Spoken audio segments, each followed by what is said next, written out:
And for me, it's an affirmation of long-established principles by the Supreme Court. The Supreme Court has in earlier cases decided that the proper time for reckoning whether a person is qualified to contest for Parliament is the opening of nominations. The period between the opening and close of nominations. If within that time you're not qualified, you cannot be qualified at all later on. So for me, this is a sound application of a principle of law that has long been established by the Supreme Court in Yeboah against J.H. Mensah way back in 1997 to 98, and then the recent Senator rallies where Atuguba established clearly that it is the opening of nominations that should be the determining factor as to whether a person is qualified to stand for election. And I think that there ought to be even application of the law. There ought to be an equal application of the law. The same fate befell Adamu Domani Sakande. He was not qualified at the time that nominations were opened, and we don't know what happened to him. He was subsequently declared ineligible, and for that matter, his seat was taken away. So there ought to be even application of the law. If it happened to Adamu Domani Sakande of the MPP, yes, it also has to happen to a gentleman of the NDC who has also fallen foul of the same law. The right of representation is steeped in law.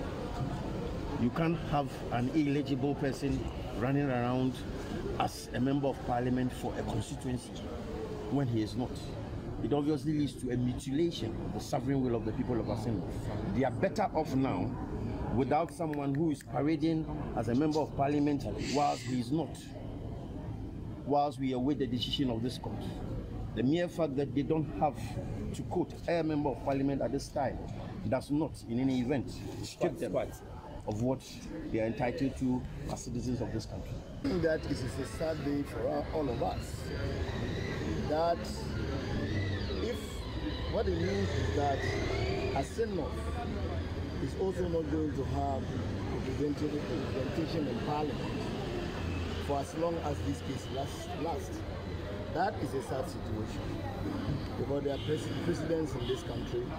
We all remember the case in Ayawaso, West Rogon, where the lady was allowed to stay in Parliament until the final day of the determination of the case. So I thought that the Supreme Court will consider that situation and allow a representation. You see, this is a representation matter. If people have voted for a person, this is a representation matter. They deserve representation in Parliament. And so we thought that when the case is on, we could still have a representation in Parliament. But that is what the Supreme Court has said.